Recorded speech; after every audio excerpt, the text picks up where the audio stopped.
નમસ્કાર, fast track news સાથે હું છું અન્વી. નજર કરીશું રાષ્ટ્રીય સમાચારો પર. ભાજપના પીઢ નેતા લાલકૃષ્ણ અડવાણીને ભારત રત્ન એવોર્ડ આપવાની જાહેરાત કરવામાં આવી. પીએમ મોદીએ આ વિશે ટ્વીટ કરી જાણકારી આપી. વડાપ્રધાન મોદીએ સોશિયલ મીડિયા પ્લેટફોર્મ એક્સ પર પોસ્ટ કરી જણાવ્યું, ભારતના વિકાસમાં તેમનું યોગદાન ખૂબ જ યાદગાર છે. જમીની સ્તર પર તેમણે સામાજિક કામગીરીની શરૂઆત કરી અને ત્યાંથી તેમણે દેશના ઉપવડાપ્રધાન સુધીની જવાબદારી સ્વીકારી છે. ભાજપના વરિષ્ઠ નેતા અને પૂર્વ નાયબ વડાપ્રધાન લાલકૃષ્ણ અડવાણીને ભારત રત્ન એવોર્ડથી સન્માનિત કરવામાં આવશે. કેન્દ્ર સરકારે તેમને સર્વોચ્ચ નાગરિક સન્માન આપવાની જાહેરાત કરી. ભારત રત્નની જાહેરાત બાદ 96 વર્ષીય લાલકૃષ્ણ અડવાણીએ કહ્યું, આ મારા માટે ગર્વની ક્ષણ છે. હું આ સન્માનને અત્યંત નમ્રતા અને કૃતજ્ઞતા સાથે સ્વીકારું છું. આ મારા માટે માત્ર એક વ્યક્તિ તરીકે નહીં, પરંતુ આદર્શો અને સિદ્ધાંતો માટે પણ સન્માન છે. આ જીવન મારું નથી, મારા રાષ્ટ્ર માટે છે. ભાજપના વરિષ્ઠ નેતા લાલકૃષ્ણ અડવાણીને ભારત રત્ન આપવાની જાહેરાત બાદ તેમના ચાહકોમાં ખુશી છે. પીએમ મોદી આને પોતાને માટે ભાવનાત્મક ક્ષણ ગણાવી. અડવાણીના પરિવારે પણ આ અંગે ખુશી વ્યક્ત કરી અને મીડિયાને શુભેચ્છા પાઠવી. ભાજપના દિગ્ગજ નેતા અને નિવાસસ્થાનનો વિડીયો જાહેર કરવામાં આવ્યો. પુત્રી પ્રતિભાએ કહ્યું, જ્યારે તેમણે પિતાને ભારત રત્ન આપવાની જાહેરાત વિશે જાણ્યું તો તેઓ ખૂબ ખુશ થયા. તેમણે કહ્યું, તેમણે પોતાનું સમગ્ર જીવન દેશની સેવામાં વિતાવ્યું છે. લાલકૃષ્ણ અડવાણીને ભારત રત્ન આપવાની જાહેરાત કરી નરેન્દ્ર મોદીએ સૌને આશ્ચર્યમાં મૂક્યા. મોદી સરકારે થોડા સમય પહેલા બિહારના ભૂતપૂર્વ મુખ્યમંત્રી કર્પૂરી ઠાકુરને ભારત રત્ન આપવાની જાહેરાત કરી હતી. એ જોતા નજીકના ભવિષ્યમાં કોઈ બીજા મહાનુભાવોને ભારત રત્ન આપવાની જાહેરાત કરાશે તેવી કોઈને આશા નહોતી. મોદી સરકારના શાસનકાળમાં ભારત રત્ન મેળવનારા અડવાણી ત્રીજા હિન્દુવાદી રાજકારણી છે. આ પહેલા મોદી સરકારે 2015માં અટલ બિહારી વાજપેયીને ભારત રત્નથી નવાજ્યા હતા. ઓડિશાના સંબલપુરમાં પીએમ મોદીએ કુલ 68,000 કરોડ રૂપિયાના અનેક પ્રોજેક્ટનું લોકાર્પણ શિલાન્યાસ કર્યું. ઇન્ડિયન ઇન્સ્ટિટ્યૂટ ઓફ મેનેજમેન્ટમાં 400 કરોડના સ્થાયી કેમ્પસનું ઉદઘાટન ઉપરાંત ઉર્જા, રસ્તા અને રેલવે જેવા વિવિધ ક્ષેત્રોમાં અનેક માળખાકીય પ્રોજેક્ટનું પણ ઉદઘાટન કર્યું. મોદીએ વર્ષ 2021માં આઈઆઈએમ કેમ્પસનો શિલાન્યાસ કર્યો. પ્રધાનમંત્રીએ પુરી સોનપુરી સાપ્તાહિક એક્સપ્રેસને પણ લીલી ઝંડી બતાવી, જે આ પ્રદેશમાં ટ્રેનની અવરજવરમાં સુધારો કરશે. ભાજપે આમ આદમી પાર્ટીના ધારાસભ્યને 7 ધારાસભ્યને 25-25 કરોડ રૂપિયાની ઓફર આપી હોવાનો આક્ષેપ કરી અરવિંદ કેજરીવાલ ફસાયા. ભાજપે દિલ્હી પોલીસને આ અંગે ફરિયાદ કરતા દિલ્હી પોલીસની ક્રાઇમ બ્રાન્ચની ટીમ કેજરીવાલની પાછળ લાગી. પોલીસ શુક્રવારે કેજરીવાલના ઘરે ગઈ. ક્રાઇમ બ્રાન્ચની ટીમ શુક્રવારે કેજરીવાલ અને આતિશીના ઘરે નોટિસ બજાવવા ગઈ અને બંને તેમના ઘરે નહોતા, તેથી પોલીસ પાછી ફરી. સીએમ ઓફિસના અધિકારીઓનું કહેવું છે કે પોલીસ નાટક કરે છે. કોઈ સૂચના આપ્યા વિના રવાના થઈ ગઈ હતી.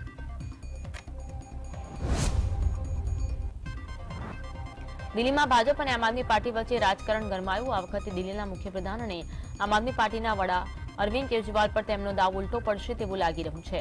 દિલ્હી પોલીસની ક્રાઇમ બ્રાન્ચની ટીમ નોટિસ આપવા માટે સીએમ કેજરીવાલના ઘરે પહોંચી. વાસ્તવમાં અરવિંદ કેજરીવાલે ભાજપ પર આપના ધારાસભ્યોને ખરીદવાનો ગંભીર આરોપ લગાવ્યો. આ કેસની તપાસમાં સહકાર આપવા માટે ક્રાઇમ બ્રાન્ચની ટીમ કેજરીવાલના ઘરે પહોંચી હતી.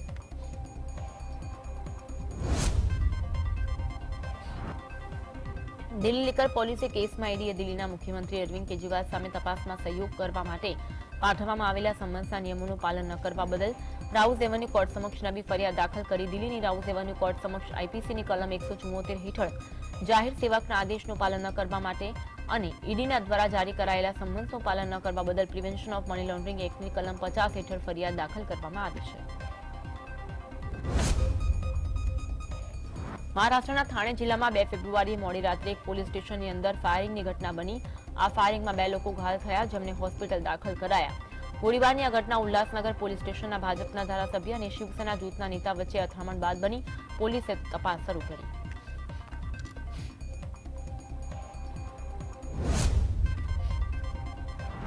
ઉત્તરાખંડમાં યુનિફોર્મ સિવિલ કોડ લાગુ કરવાની દિશામાં મહત્વપૂર્ણ ઘટનાક્રમમાં યુસીસી સમિતિના અધ્યક્ષ સુપ્રીમ કોર્ટના પૂર્વ ન્યાયાધીશ રંજના પ્રકાશ દેસાઈ યુસીસીનો ડ્રાફ્ટ શુક્રવારે મુખ્યમંત્રી પુષ્કરસિંહ ધામીને સોંપ્યો. ધામી સરકારે યુસીસી માટે 27 મે 2022ના રોજ 5 સભ્યોની સમિતિની રચના કરી. ડ્રાફ્ટ મળ્યા પછી હવે સરકારે શનિવારે યોજાનારી કેબિનેટની બેઠકમાં તેને મંજૂરી આપશે. ધામી સરકાર 5મી ફેબ્રુઆરીથી શરૂ થઈ રહેલા વિધાનસભા સત્રમાં 6મી ફેબ્રુઆરીને મંગળવારે યુસીસી બિલ રજૂ કરે તેમ મનાય છે.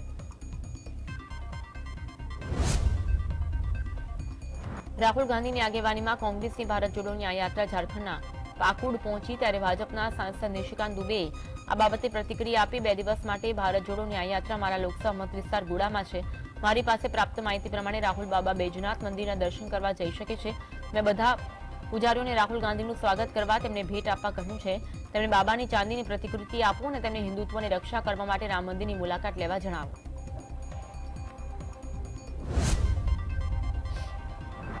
ઝારખંડના પૂર્વ મુખ્યમંત્રી હેમંત સોરેનની ધરપકડ વિશે વાત કરતા સુપ્રીમ કોર્ટના વરિષ્ઠ વકીલ કપિલ સિબ્બલે જણાવ્યું, દેશના ઇતિહાસમાં કદાચ આ પહેલીવાર ઘટના બની છે જ્યારે સિટિંગ સીએમની ધરપકડ કરવામાં આવી છે. સિબ્બલે દાવો કર્યો કે આ સરકાર ઈચ્છે છે કે કોઈપણ વિપક્ષનો મુખ્યમંત્રી સીએમ પદ પર ના રહે. હવે આવો અરવિંદ કેજરીવાલ વિરુદ્ધ પણ કરવામાં આવી શકે છે. આમનો ઉદ્દેશ ડબલ એન્જિનની સરકારનો છે. તેઓ વિપક્ષની સરકાર ઈચ્છતા નથી. બિહારમાં નીતિશ કુમારે મંત્રીઓને ખાતાની ફાળવણી કરી. સાથે જ જીતના માજીએ અસંતોષ વ્યક્ત કર્યો. માજીના પુત્ર સંતોષ સુમને SC/ST કલ્યાણ મંત્રાલય અપાયું. માજીનું કહેવું છે કે તેમની પાર્ટી બહેતર મંત્રાલયની હકદાર છે.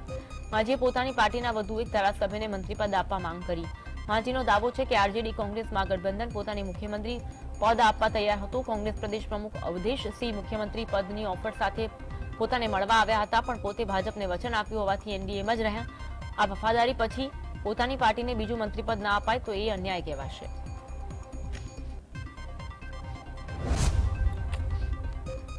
પશ્ચિમ બંગાળના કોંગ્રેસ અને તૃણમૂલ કોંગ્રેસ વચ્ચે બેઠકોની વહેંચણીના મુદ્દે ડખો પડ્યો ત્યારે મમતા બેનર્જીએ લીધેલા અત્યંત આકરા વલણે કોંગ્રેસના નેતાઓને સ્તબ્ધ કર્યા.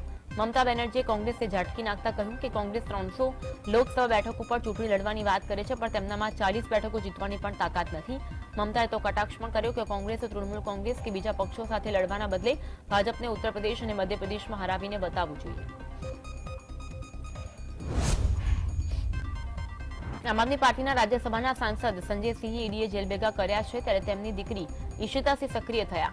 સંજયસિંહ આમ આદમી પાર્ટીના ઉત્તર પ્રદેશના પ્રભારી હતા. ઈશિતા યુપીમાં સભાઓ કરી આમ આદમી પાર્ટીના કાર્યકરોને ઉત્સાહિત કરી રહ્યા છે. આપના સૂત્રોનો દાવો છે કે આમ આદમી પાર્ટી ઈશિતાસિંહને ઉત્તર પ્રદેશની સુલતાનપુર લોકસભા બેઠક પરથી ચૂંટણીના મેદાનમાં ઉતારશે. સુલતાનપુરના સાંસદ તરીકે મેનકા ગાંધી છે. ભાજપ મેનકાને ટિકિટ આપે એવી શક્યતા નથી, તેથી ઈશિતા માટે સારી તક હોવાનું આપ માને છે. અભિનેત્રી પૂનમ પાંડેનું નિધન થયું નથી. તેમના નિધનના સમાચાર ખોટા હતા. પૂનમ પાંડે ખુદ ઇન્સ્ટાગ્રામ પર વિડીયો શેર કરી તેના જીવિત હોવાની માહિતી આપી. પોતાના મૃત્યુની ખોટી માહિતી વહેતી કરનાર અભિનેત્રીએ પોતે પણ ખુલાસો કર્યો કે તેને કેન્સર પણ નથી, પરંતુ તેને આ બધું સર્વાઇકલ કેન્સર સામે જાગૃત ફેલાવવા માટે કર્યું. અભિનેત્રીની પોલ હવે ખુલી ગઈ છે, જેને લઈને તેને ઘણી ટ્રોલ કરવામાં આવી રહી છે. ગોવામાં વિધાનસભાના સ્પીકર રમેશ તવાડકરે કલા અને સંસ્કૃતિ પ્રધાન ગોવિંદ ગોડેને ફંડનો દુરુપયોગ કર્યાનો આક્ષેપ કરી તપાસની માંગ કરતા સરકારની હાલત કફોડી થઈ. ભાજપના 2 નેતા સામસામે આવી જતા સ્થાનિક નેતાગીરી પણ ડેમેજ કંટ્રોલમાં લાગી. ગોડે પહેલા કોંગ્રેસમાં હતા, પણ ચૂંટણી પહેલા ભાજપમાં જોડાયા હતા. તવાડકરનો આક્ષેપ છે કે ગોડે પોતાના મતવિસ્તારમાં કોનાકોનમાં સ્થાનિક ક્લબો તથા સંસ્થાઓને સાંસ્કૃતિક કાર્યક્રમો યોજવા માટે નાણાંની લાહણી કરી રહ્યા છે. હિમાચલ પ્રદેશના સોલન જિલ્લામાં સ્થિત એક પરફ્યુમ ફેક્ટરીમાં ભીષણ આગ લાગી. આ અકસ્માતમાં 31 લોકો ઘાયલ થયા. 5 ફાયર ટેન્કર ઘટના સ્થળે પહોંચ્યું અને આગ પર કાબુ મેળવ્યો હતો.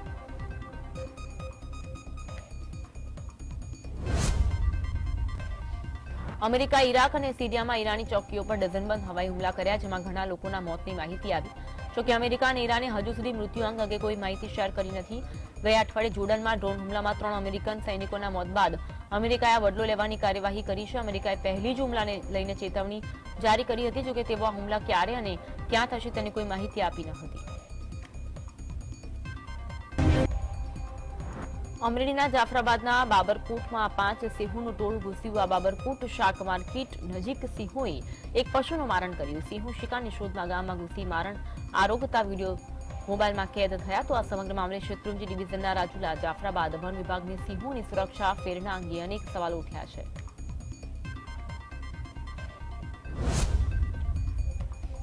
ભાવનગરના ઠારોડી ગામના વાડી વિસ્તારમાં સિંહોએ ધામા નાખ્યા, જ્યાં સિંહે જંગલ વિસ્તાર મૂકી રેવન્યુ વિસ્તારમાં આરામ ફરમાવ્યો. જોકે ભાવનગર શહેરની આજુબાજુના ગ્રામ્ય વિસ્તારોમાં સિંહ કાયમી વસવાટ કરતા હોય છે અને શિકારની શોધમાં ઘણીવાર તે દૂર દૂર સુધી નીકળી જતા હોય છે. નેશનલ હાઈવે 48 પર વાપી નજીકના બલીઠા હાઈવે પર ટેન્કરમાં આગ લાગી, જ્યાં સિમેન્ટ મિક્સર કરતા ટેન્કરમાં કેબિનના ભાગમાં વાયરિંગમાં શોર્ટ સર્કિટ થતા આગ લાગી. જોકે આ ઘટનામાં કોઈ પણ જાનહાનિના સમાચાર સામે આવ્યા નથી. જામનગરના કાલાવાડ નજીક સ્પિનિંગ મિલમાં ભયાનક આગ લાગી, જ્યાં મોડી રાત્રે લાગેલી આગ પર કાબુ મેળવવા માટે કાલાવાડ, રાજકોટ, જામનગર અને ધ્રોલ ફાયરની 7 થી વધુ ટીમો સ્થળ પર પહોંચી. જોકે આગ લાગવાનું કારણ હજુ પણ અકબંધ છે.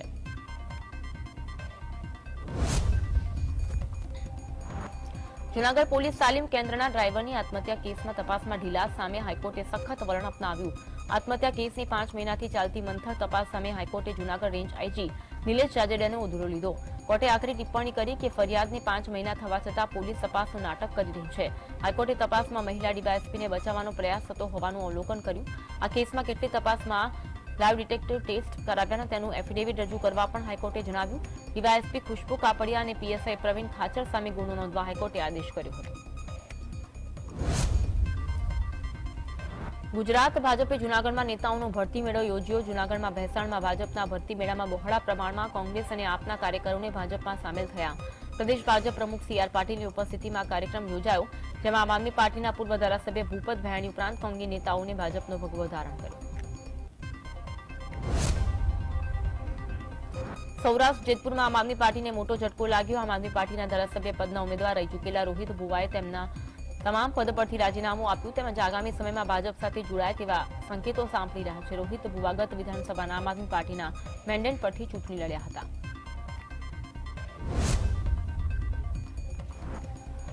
મહેસાણા નગરપાલિકામાં ભ્રષ્ટાચારનો અખાડો બની ગયો હોય તેવી સ્થિતિ છે. કોન્ટ્રાક્ટરને કામ પૂર્ણ કરતા પહેલા 80 લાખ રૂપિયા ચૂકવી દેવાતા વિપક્ષ આકરા પાણીએ છે. મહેસાણા શહેર કોંગ્રેસ સમગ્ર મામલે ગંભીર આક્ષેપ સાથે કલેક્ટરને આવેદનપત્ર આપ્યું. પાલિકા નગરસેવક સહિત કોંગ્રેસ હોદ્દેદારે વિરોધ કર્યો, જે કોંગ્રેસ પ્રમુખને આક્ષેપ કર્યો કે મહેસાણા નગરપાલિકામાં ભ્રષ્ટાચારે માજા મૂકી છે. 80 લાખની રકમ કોન્ટ્રાક્ટરને કામ પૂરું થયા પહેલા ગ્રાન્ટ પેટે આપી દેવામાં આવી.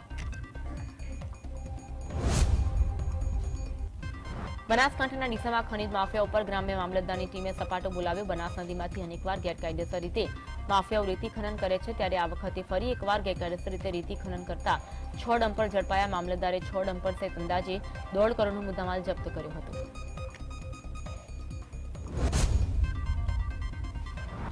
રાધનપુરના કલ્યાણપુરા ગામમાં આંગણવાડીના બાંધકામમાં ગેરરીતિ થયાના આક્ષેપ ગ્રામજનો કરી રહ્યા છે. ગામમાં નિર્માણધીન આંગણવાડીના કામકાજ દરમિયાન ભ્રષ્ટાચાર થતો હોવાની રામ સાથે યોગ્ય તપાસની માંગ પણ કરવામાં આવી. આંગણવાડી માટે જૂના પાયા પર નવા બાંધકામ કાચી ઈંટોનો ઉપયોગ થતો હોવાથી રોષે ભરાયેલા ગ્રામજનોએ બાંધકામ અટકાવ્યું હતું. ગુજરાત વાહન વ્યવહાર વિભાગનો અંધેર વહીવટનો નમૂનો સામે આવ્યો. રાજ્યના 10 લાખ જેટલા વાહનોને વાહન વ્યવહાર વિભાગ દ્વારા બ્લેકલિસ્ટ કરાયા હોવાનો આક્ષેપ થયો. સુરતના કોંગ્રેસ નેતા દર્શન નાયકે આક્ષેપ કર્યો, રજીસ્ટ્રેશન થઈ ચૂકેલા વાહનોને 2.5 વર્ષ બાદ વાહન વ્યવહાર વિભાગે બ્લેકલિસ્ટ કરતા કામગીરી સામે સવાલ ઉઠ્યા.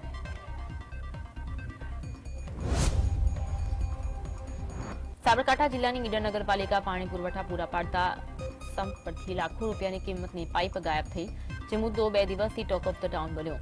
જોકે આ ઘટનાને 1 મહિના કરતા વધુ સમય વીત્યો હોવા છતાં પાલિકા દ્વારા કોન્ટ્રાક્ટર સામે કામગીરી કરી નથી, માત્ર નોટિસ આપી સંતોષ માન્યો છે. સુરતમાં તૈયાર કરાયેલા આઇકોનિક રોડના 2 વખત ખાતમુહૂર્ત કરવામાં આવતા સ્થાનિકોમાં પ્રશ્નાર્થ સર્જાયો. વિપક્ષ દ્વારા ગઈકાલે શુક્રવારે ધામ મંદિરથી સર્કલથી રિંગ રોડને જોડતા આઇકોનિક રોડનું ખાતમુહૂર્ત કરાયું. એ જ આઇકોનિક રોડનું શાસક પક્ષ દ્વારા રાજ્યના શિક્ષણ મંત્રી પ્રફુલ પાનસેરના હસ્તે ખાતમુહૂર્ત કરાયું. આઇકોનિક રોડ મંજૂર કરવા પ્રજામાં જશ ખાટવા શાસક વિપક્ષ સામે આવી ગયા હતા. ગીર સોમનાથ જિલ્લાના સૂત્રાપાડા અને કોડીનાર તાલુકાના ગ્રામ્ય વિસ્તારના ઘઉંના પાકમાં ફૂગ જીવાતોનો ઉપદ્રવ વધતા ખેડૂતો ચિંતિત. ગીર સોમનાથ જિલ્લાના ખેડૂતોની પાછલા કેટલાક વર્ષોથી માઠી દશા બેઠી હોય તેવી સ્થિતિ, ખાસ કરી દરિયાપટ્ટીના ગામની સ્થિતિ અત્યંત કફોડી. અરવલ્લીમાં આવેલા માલપુરમાં વાત્રક પુલ પરથી પસાર થતી પાણી પુરવઠા વિભાગની લાઇનમાં ભંગાણ સર્જાતા લાખો લીટર પાણીનો વ્યય થયો. સરકારની 3 કેનાલ અંતર્ગત આ પાઇપલાઇન થકી મેઘરજના માલપુર ગામના લોકોને પાણી આપવામાં આવે છે. તંત્રની નબળી કામગીરીને પગલે લોકોમાં રોષ છે. વિરમગામ નગરપાલિકા દ્વારા શહેરમાં શહીદ બાગના ફરતે આવેલા ગેરકાયદેસર દુકાનો તોડી પાડવામાં આવી. વિરમગામ શહેરમાં અગાઉ થયેલા કામગીરીમાં ગેરકાયદેસર બાંધકામો તોડી પાડવામાં આવ્યા અને ઘણા વેપારીઓને વિરમગામ બંધનું એલાન આપ્યું. આ બંધને મિશ્ર પ્રતિસાદ મળ્યો. તંત્રએ પોલીસ સાથે રાખી દબાણની કામગીરી હાથ ધરી. જૂનાગઢમાં આવેલા નરસિંહ મહેતા સ્કૂલના મેદાનમાં યોજાયેલા ધાર્મિક સભામાં પોલીસે ગુનો દાખલ કર્યો. મોહમ્મદ યુસુફ, અજીમ, હબીબ, મૌલાના સલમાન સામે પોલીસ ફરિયાદ નોંધી. સ્કૂલના મેદાનમાં ઉશ્કેરણીજનક ધાર્મિક ભાષણનો આક્ષેપ થયો, જેના કારણે કોમી એકતા અને જાહેર સુલેહ શાંતિ ભંગ થવાની આશંકા વ્યક્ત થઈ. આ મામલે પોલીસે તપાસ હાથ ધરી. અમદાવાદ બજેટને લઈ નવા સમાચાર આવ્યા, જેમાં અમદાવાદ મહાનગરપાલિકા દ્વારા સંચાલિત એમજે લાઇબ્રેરીનું 18.74 કરોડનું બજેટ રજૂ થયું. ડ્રાફ્ટ બજેટમાં સુધારો કરી મેયર પ્રતિભા જૈન દ્વારા બજેટ રજૂ થયું. ફાયર સિસ્ટમ માટે 40 લાખ, ગાંધી સાહિત્ય કોર્નર માટે 20 લાખ, મ્યુઝિકલ ફાઉન્ડેશન માટે 15 લાખનું બજેટ ફાળવવામાં આવ્યું.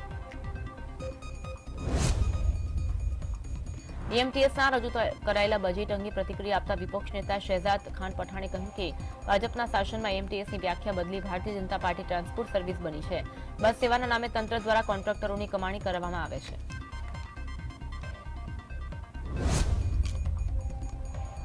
કચ્છમાં ગાંધીધામને પાલિકાનો દરજ્જો આપતા લોકોમાં હવે શહેરના વિકાસની આશા જાગી. ગાંધીધામને મહાનગરપાલિકા બનવાની જાહેરાત બાદ વિકાસના પડતર પ્રશ્નો ઉકેલે તેવી આશા લોકો સેવી રહ્યા છે. ગાંધીધામમાં વરસાદી પાણીનો ભરાવો, ઉભરાતી ગટરો, સફાઈ સહિતની સમસ્યાથી લોકો પીડાઈ રહ્યા છે. મોરબી સહિત 7 જેટલી નગરપાલિકાને મહાનગરપાલિકા કરતા મોરબી વાસીઓમાં ઉત્સાહ. હાલ તો મહાનગરપાલિકા જાહેર થતા આવનારા દિવસોમાં મોરબીમાં પૂરતી પ્રાથમિક સુવિધાઓ મળશે. આ સિવાય સારા રોડ, રસ્તા, ભૂગર્ભ ગટર તેમજ અરેરા બાંધકામોને પણ લગામ લાગે તેવું મોરબી લોકો માની રહ્યા છે. મહેસાણા જિલ્લામાં એક અઠવાડિયામાં ત્રિપલ તલાકની 2 ઘટના સામે આવી. મહેસાણાના સુભાષણ રોડ પર આવેલી સાહિલ ટાઉનશીપમાં પતિ અને સાસુએ પરણિતાને માર માર્યા બાદ દહેજની માંગણી કરી ટ્રિપલ તલાક આપી દીધા. સાથે 2 સંતાનોને તરછોડી મૂકતા પોલીસ ફરિયાદ નોંધાઈ. પીડિતા રિઝવાન બાનુ મંસૂરીના 12 વર્ષ પહેલા ઇમરાન અકબરભાઈ મંસૂરી સાથે લગ્ન થયા હતા. હાલ 10 વર્ષનો દીકરો અને 8 વર્ષની દીકરી છે. સુરતના ઉધનામાં લક્ષ્મીનારાયણ ઇન્ડસ્ટ્રીઝમાં સ્લેબ ધરાશય થવાની ઘટનામાં એક કામદારનું મોત, જ્યારે 2 લોકો ઇજાગ્રસ્ત સિવિલ હોસ્પિટલ ખસેડાયા. ગ્રાઉન્ડ પ્લસ 1 માળની ઇમારતનું કામ ચાલી રહ્યું હતું. તે દરમિયાન ત્રીજા માળની દિવાલ ધરાશય થતા ઘટના બની, ત્યારે પાલિકાની કામગીરી સામે સવાલો ઉઠ્યા. આણંદમાં એસીબીની ટ્રેપ સફળ થઈ, જ્યાં આણંદ જિલ્લા પંચાયત બાંધકામ શાખામાં ફરજ બજાવતો કોમ્પ્યુટર ઓપરેટરે રેસિનિંગ કાર્ડ પર સિક્કો લગાવી આપવાનું કહી નિલેશ ઠાકોરે 1200 રૂપિયાની લાત લેતા ઝડપાયો હતો.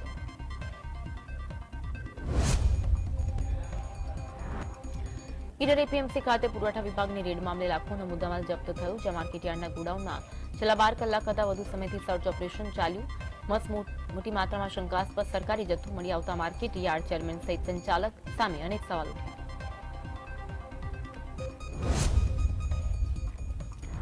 જામનગરથી કાલાવાડ આવી રહેલી એસટી બસના ડ્રાઈવરને હાર્ટ એટેક આવ્યો. ડ્રાઇવિંગ દરમિયાન ખંડેરા ગામ પાસે ડ્રાઈવરને એટેક આવતા રોડ ડિવાઈડર સાથે અથડાઈ ચૂકી. સદનસીબે આ ઘટનામાં કોઈ જાનહાનિ થઈ નથી. ડ્રાઈવરને 108 મારફતે સારવાર માટે હોસ્પિટલ ખસેડાયો હતો.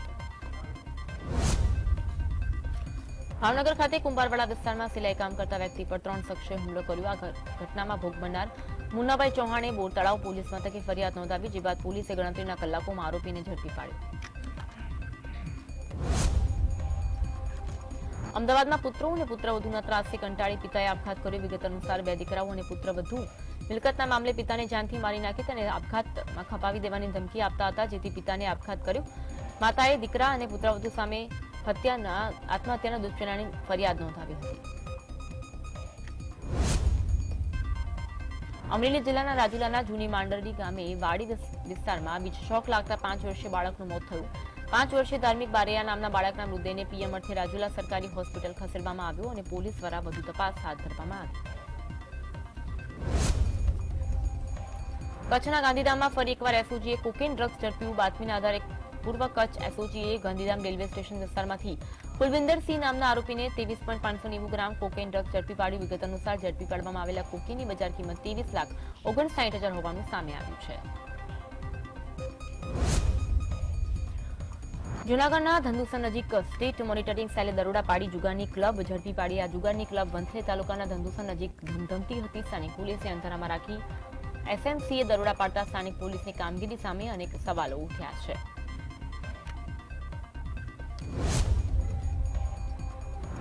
ગીર સોમનાથના ઉનામાં 34 લોકોને પૈસાની લાલચ આપી આશરે 3 કરોડની છેતરપિંડી કરનાર શખ્સ ઝડપાયો. અમદાવાદનો રહેવાસી અને સાવરકુંડલામાં રહેતો કેવિન ભટ્ટ તેની પત્ની સિવાય ઇન્વેસ્ટમેન્ટ નામની શેરબજારમાં રોકાણ કરતી બનાવટી કંપની ખોલી ઉનામાં એક એજન્ટ થકી 34 લોકો પાસેથી શેર બજારમાં રોકાણ કરાવવાની લાલચ આપી 3 કરોડ રૂપિયા ખંખેર્યા હતા. દ્વારકા સાયબર ક્રાઇમે ન્યૂડ કોલ કરી તોડ કરતી આંતરરાજ્ય ગેંગના 5 સભ્યોને ઝડપી પાડ્યા. સાયબર ક્રાઇમે મેગા ઓપરેશન હેઠળ વડોદરા, મધ્યપ્રદેશ, રાજસ્થાન, હરિયાણાના મેવાત વિસ્તારમાંથી 5 ગઠિયાઓને દબોચી લીધા. હોટેલ બુકિંગ ફ્રોડની તપાસમાં 5 આરોપીઓ ઝડપાયા. આ ગઠિયાઓ ડમી સિમ કાર્ડનો ઉપયોગ કરી હોટેલમાં એડવાન્સ ઓનલાઈન બુકિંગ કરી છેતરપિંડી આચરતા હતા. વડનગરમાં ફરીથી ડમી સિમ કાર્ડથી ચાલતું ડબ્બા ટ્રેડિંગ ઝડપાયું. શહેરમાં રીગલ શોપિંગ સેન્ટરમાં માધવ સિલેક્શન નામની દુકાનમાંથી ડબ્બા ટ્રેડિંગ ખેલ ઝડપાયો. જેમાં ડમી સિમ કાર્ડમાંથી ફોન કરી શેરબજારમાં વધુ પૈસા કમાવી આપવાની લાલચ આપી ગ્રાહકોને વિશ્વાસમાં લઈ બેંક એકાઉન્ટમાં પૈસા નાખવામાં આવતા હતા. સમગ્ર કેસમાં બેંક એકાઉન્ટ ધારક સહિત ગોપાલજી ઠાકોર, મહેશજી ઠાકોર સામે ફરિયાદ થઈ.